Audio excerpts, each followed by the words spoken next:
Uluhan sa mga balita sa Serie 47. Sugbo o mga kasikpit nga lugar nakasinati sa magnitude 5.1 nga linog. Mga tungaan gipaubos sa inspeksyon. Katapos ang adlaw sa voters registration, gidagsa sa mga muapas sa pagparehistro. Mga konsyal sa Mandawi City, buot mo pasusi sa mga pasangil, batok kang kongresista Lollipop Uwano Dizon. Duha ka managlaing sunog sa Sugbo, girespondihan sa mga kabumbiruhan.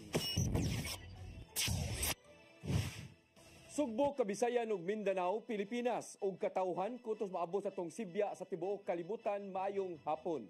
Live kita karon sa CCTN Channel 47 ug kini ang tulumanon sa nagunang kasayuran nga angay natong masayran. Sa nga ni Attorney Danica Caballes, ako si Dennis Tabar ug kini ang Serie 47.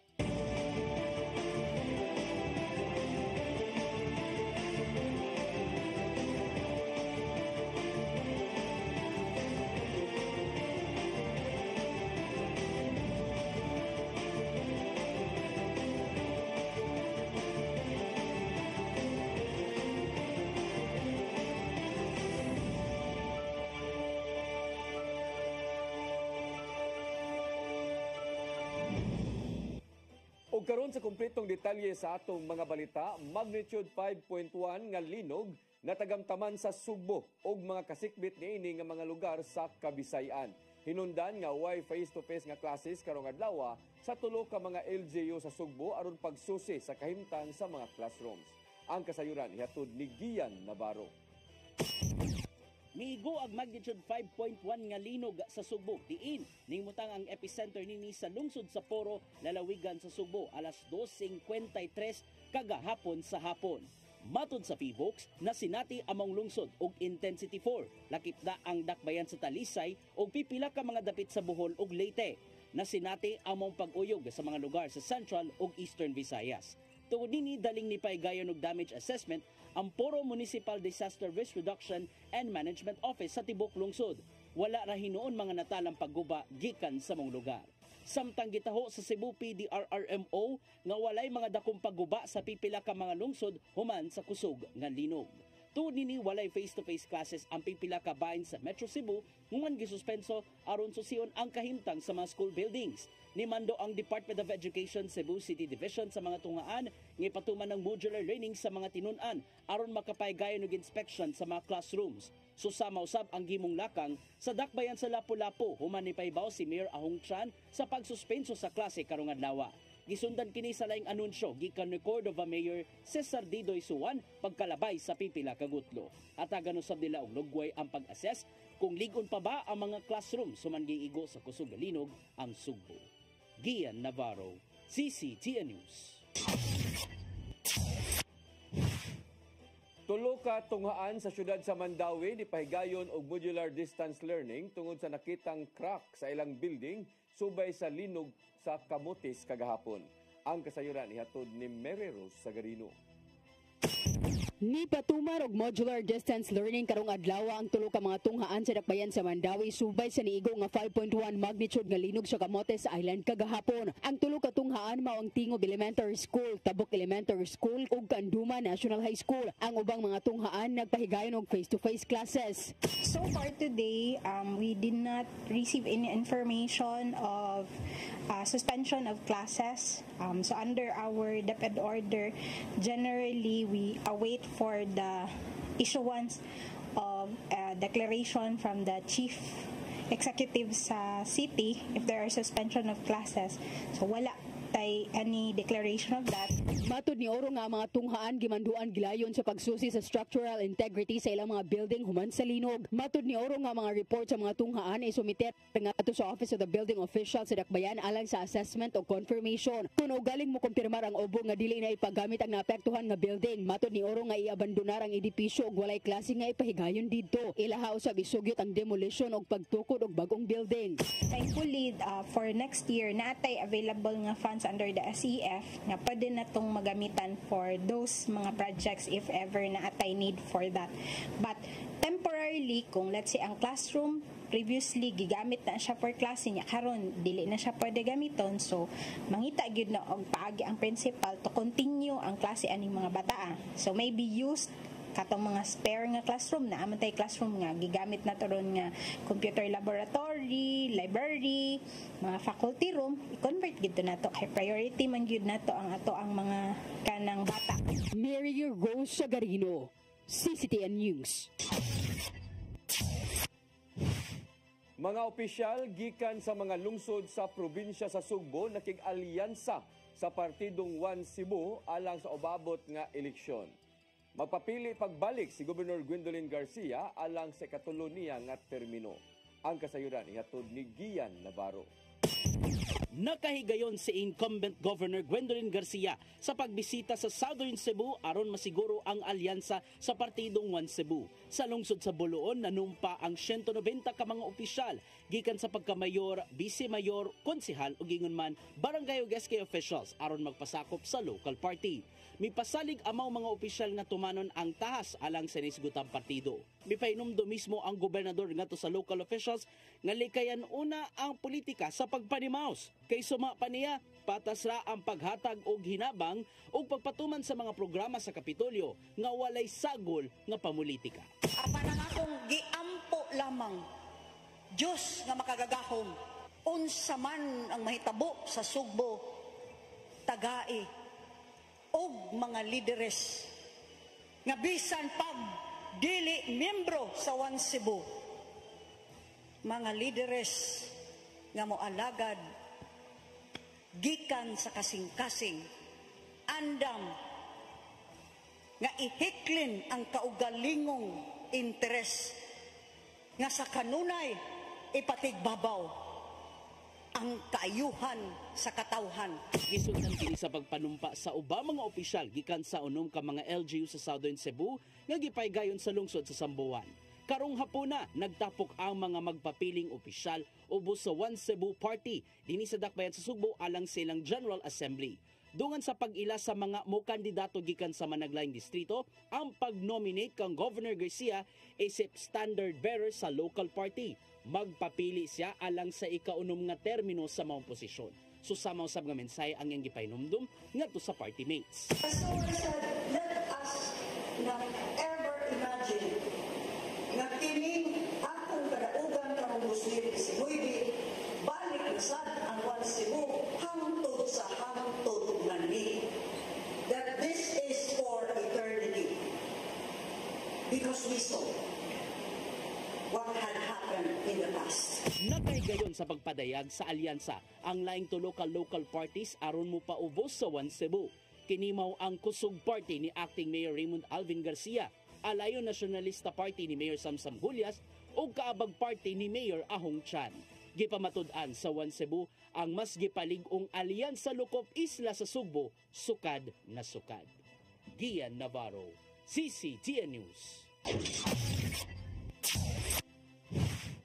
Nagdaso karong adlaw sa usa ka mall sa Dakbayan sa Lapu-Lapu ang mga nag-apas nga makaparehistro sa Comelec Lapu-Lapu. Kini tungod kay karong adlaw mao nay deadline sa registration. Ang kasayuran ihatod ni Cristel Joy Filerca. Alas 10 kaganihang buntag, gibana-banang moabot na sa kapin 600 ang naglinya sa usa ka mall sa Barangay Basak sa Dakbayan sa Lapu-Lapu kung diin gipahigayon sa Commission on Election kun Comelec Lapu-Lapu ang voter registration. Karong adlaw mao'y deadline nga gihatag sa Comelec aron sa pagpanawat og mga magparehistro. Matud ni Attorney Anjanet Lamban, ang Comelec officer sa Lapu-Lapu, nga gipanglantawan na nila ang pagdasok sa mga tao karong adlaw. Expected yun na ma'am, kay maumani kinaiya na to nga do sa kadugayon na sa pagrehistro, wag yun sila mo nga re. Kanaan yun yung mga tao, Pilipino, nga ari yun sila sa last day. Usa sa mga naglinya mao ang 30 anyos nga si Jigger Katian, gikan sa Barangay Basak, kinsa ni absent na lang sa iyang trabaho aron lang makaparehistro. Kay transfer man ko, wakay time pa register to ni Agi. I mean, wako wa ko'y time pag-registra itong lagi kay trabaho ko. Taliwala sa kataas sa pila, ang COMELEC officer nagkanayon nga hapsay ra hinuon ang pagpahigayon ni ini ug anaaray mga kapulisan nga nitabang sa pagmintenar sa kahapsay sa registration. Gibutyag usab ni Attorney Lamban nga sa maong gidaghanon, hapit na silang mag-cut off tungod kay kung ugaling molapas na og usa ka libo, tan-aw niyang maglisod na sila og akomodar ni ini. Ang COMELEC lapo-lapo mo dawat lang og registration hangtod alas 5 sa hapon ug sigon pa ni Attorney Lamban nga kutob lang sa maabdan sa oras ang ilang dawaton. Ako lang apilar sa mga tao na kutob ra gyud sa among mahimo at 5 o'clock, so kung di na mo makaiter ang uban, pasensya na kay deadline is deadline. Crystal Joy Filerca, CCTN News. Gitinguhan ni 3rd District Representative Pablo Jan Garcia ang usa na lang ka ID ang gikinahanglan sa tanan nga mga pampubliko o pribadong transaksyon. Kini pinaagi sa House Bill 10973 nga iyang gisangat sa Kongreso. Sa gayon nga maprobahan ang balaod nun, usa na lang gikan sa 19 ka mga matang sa mga government-issued ID ang gikinahanglan nga ipakita sa matag transaksyon sa buhatan. Mato ni Garcia nga igo lang ang usa ka valid ID aron mabatud-an ang identity, ilabi na nga ang gipuy-an sa usa ka tawo.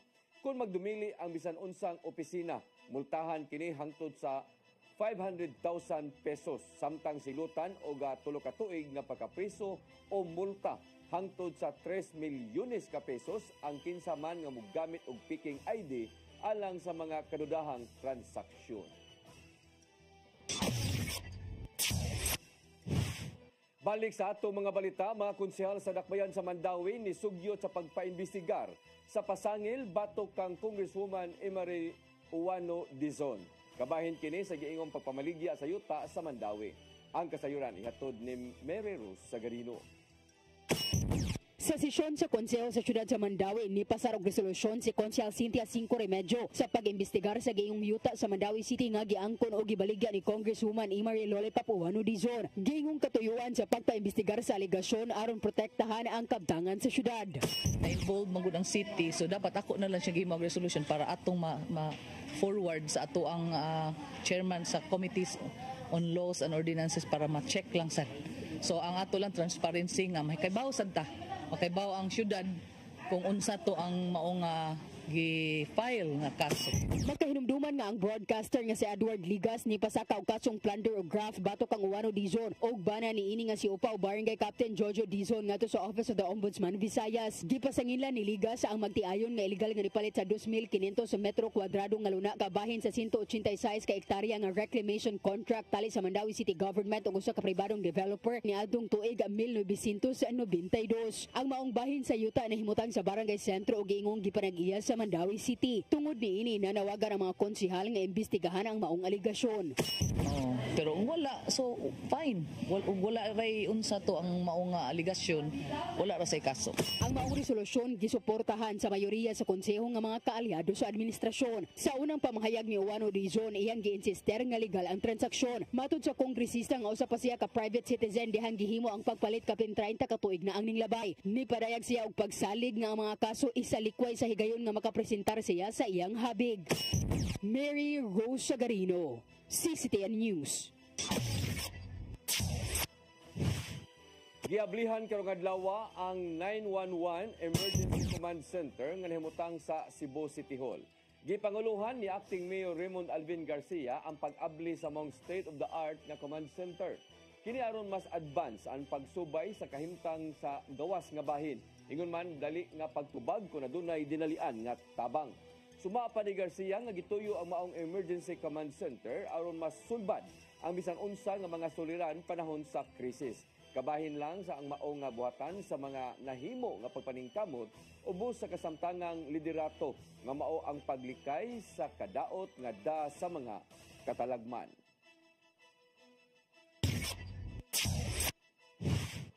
Gihatagan og laing kahigayunan ni Cebu City Acting Mayor Raymond Alvin Garcia ang sila ka mga department heads sa City Hall nga nag-atubang og mga reklamo.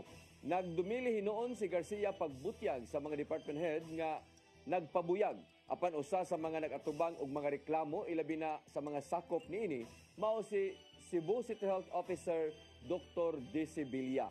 Mato ni Garcia nga kung maupos na ang iyang pasensya, kini iya gayong ilisan sa katungdanan. Ang acting mayor gipaabot hinuon nga mohulip sa dili kwalipikado nga mga department head, ingon man assistant department head o mga office head niining buwana.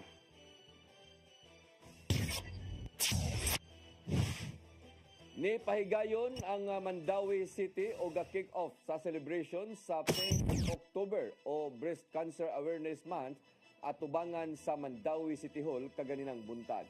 Gihatagan og pagtagad ang pagdasig sa kababayen-an nga adunay mga breast cancer o mga cancer survivor.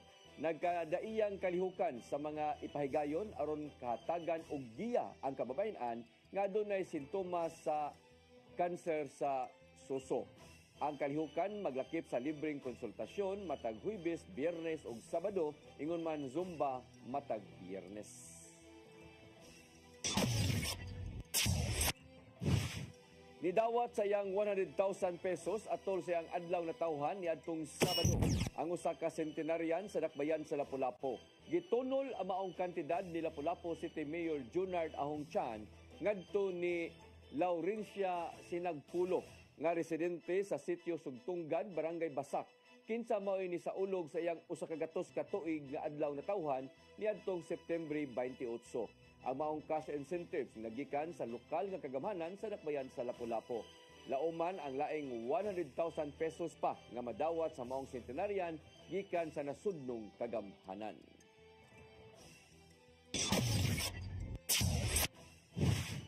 Medical clinic nga nagtanyag og medical ozone therapy nagsaulog sa unang tuig sa ilang operasyon dinhi sa Sugbo. Ang kasayuran ihatod ni Gian Navarro. Gisaulog sa Ozone Med Wellness Clinic ang unang tuig dinhi sa Sugbo sa mas mahinungdanong paagi. Nag-abot sa City Sports Club nitong Sabado sa buntag ang mga natabangan sa mong klinik aron isaulog usab ang naangkong kaayo. Gisawa nila ang mga nahimong kaagi sa diyang natagamtaman ang balatian silang lawas. Sa mong panagtapok, mas nipatigbabaw kanila ang paglaom aron ipadayon ang ilang kinabuhi uban ang labang makagagahom. Sumapa sa ilang medical director nga si Dr. Rosario Barales nga daghan na ang natabangan sa Ozone Med, pinaagi si ilang linahing treatment sulod lang sa katuig. Natagamtaman matud pa ang epekto sa medical ozone therapy sa tinguhang mumaayo na silang gibating sakit. Mas maganda maraming impormasyon na natatanggap ang ating pasyente to stay healthy and well, and at the same time ang mga cancer patient to get out of their situation and makarecover fast and have a quality of life, talagang quality of life. Sa ikaduhang tuig sa ilang operasyon dinhi sa Sugbo, lauman sa mga kliyente ang dugang pang serbisyo nga mahimong mapahimuslan. So I'm looking forward na magkaroon tayo ng recovery pod. Recovery pod is a pad wherein we precondition the katawan, yung body ng pasyente, so that yung perfusion ng medical ozone would be very quick. Samtang pakusgan pa sa Ozone Med ang pagpakaylap sa mahinungdanong kasayuran bahin sa gitanyag nilang medical therapy. Maong nakig-alayon sila sa CCTN Channel 47 alang sa ka weekly medical talk show nga maghisgot sa mga kasulbaran gikan sa managlaing balatian sa lawas.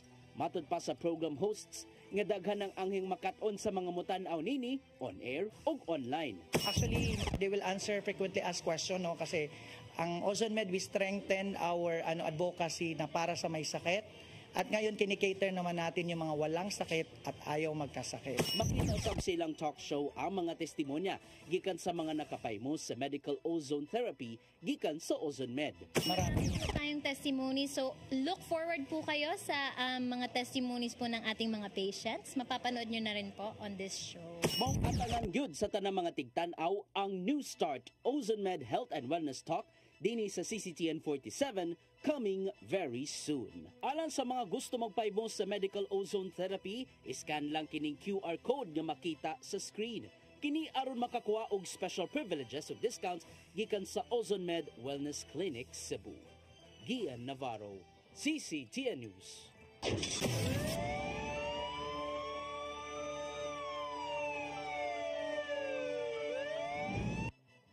Balik sa ato mga balita, gitubag sa mga kabumbiruhan ang sunog gikan sa duha ka managlahing bahin sa Sugbo kagahapon adlaw. Parehong gisusi karon kung unsa man ang hinungdan sa pag-ulbo sa kayo. Ang kasayuran ihatod ni Crystal Joy Filerca. Duha ka sunog ang niulbo sa managlahing higayon kagahapong adlaw nga nikaon og siyam ka mga panimalay. Miulbo ang unang sunog sa barangay Tisa, Dakbayan sa Sugbo, alauna 27 sa kadlawon atol sa adlaw sa pagsaulog sa ilang kapistahan. Kung diin upat ka panimalay ang gikaon sa maong kayo, duha niini totally damaged, samtang ang laing duha mga partially damaged. Girespondihan kini sa siyam ka mga fire trucks ug napaong ang maong sunog alas 2:16 na sa kadlawon. 8 ka mga pamilya ang naapektuhan ug wala ray natalang na angol. Giba na banang 240,000 pesos ang nahimong danyos nga gibilin sa mong sunog. Samtang pagkalas 10:26 kagabi, laing sunog ang nahitabo sa sitio Santo Niño, Barangay Basak sa Dakbayan sa Lapu-Lapu. Dali kining girespondihan sa Lapu-Lapu City Fire District ug Lapu-Lapu Rescue ug nakalanat lang og kapin 30 minutos ang maong sunog. 5 ka mga panimalay ang nalamoy niini ug 6 ka pamilya ang naapektuhan. Wala ray natalang na angol sa maong sunog, apan nakadanyos kini og 3 milyones pesos. Padayon pang giimbestigahan sa kabomberoan ang hinungdan niini. Crystal Joy Filerca, CCTN News. Patay ang 26 anyos nga lalaki human malumos kagahapon sa nagatan sa Marina sa barangay Calero sa lungsod sa Liloan. Gituoan nga ang maong lalaki adunay kakulian sa panghuna-huna. Giila ang biktima nga si John Paul Sitinta, residente sa nisgutan nga barangay. Nigawa sa investigasyon sa kapulisan sa Liloan nga ang lalaki gibadlong na sa mga sakop sa bantay dagat tungod sa giingong nisod na kini sa Faith Sanctuary. Apan wa makabantay ang mga sakop sa bantay dagat nga nibalik kini pasado alas 2 sa hapon ug sa maong higayon nalumos na ang maong lalaki. Gisoyan paunta kini sa pag-rescue apan nakutluan gayud kini sa iyang kinabuhi. Gisusi na sa kapulisan sa Lapu-Lapu ang mga nalambigit sa natabong karambula tali sa duha ka mga basketball team atol sa nagpadayon nga liga sa Dakbayan sa Lapu-Lapu. Isip silot, iban sa Lapu-Lapu Sports Commission sud sa 3 ka tuig ang duha ka mga team. Ang kasayuran ihatod ni Crystal Joy Filerca.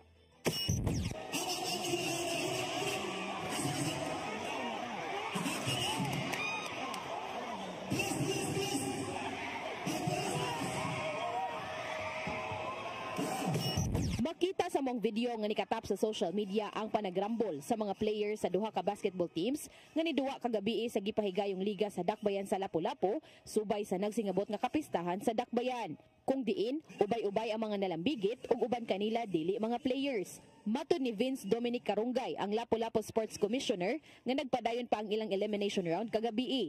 Ang maong duwa tali sa Ambers ug FMH mga ikaupat sa 5 ka duwa nga nakaschedule kagahapong adlaw. Sigun pa niya nga pasado alas 9 sa dihang hapit na mahuman ang third quarter. Nagkainitay na ang mga players tungod sa sikit nga scores ug aduna nay mga pisikal nga nahitab. Matud pa niyang nilanat og 1 ka minuto ug 30 segundos ang maong panagrambol.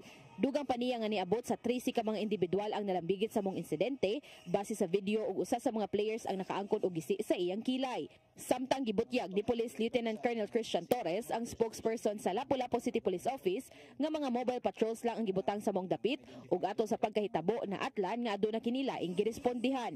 Dugang pa niya nga ang Police Station 3 walay nadawat nga blatter kabahin sa maong kagubot.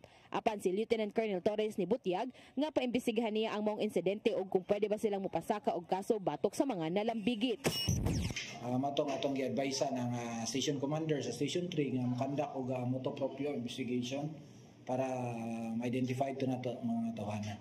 Kay malagi na og walay mo file sa ila nga charge counter charge ug isa ka team kung di sa mo file og physical injuries ato nang tun-an nga possibilities nga pwede kita sa police mo file og kasong alarm scandal. Samtang si Carungay usab nagkanayon, nagihikay na nila ang mga silot nga tubangon sa duha ka mga teams ug usa na niini ang pagban kanila sulod sa 3 ka tuig. Crystal Joy Filerca, CCTN News. Mo kadtong naglangkob sa atong mga balita sa Sayre 47 sa nga sa ko ang partner nga si Attorney Danica Caballes. Hangtod ugma dinig hapon sa iyong paboritong tulumanon, Sayre 47.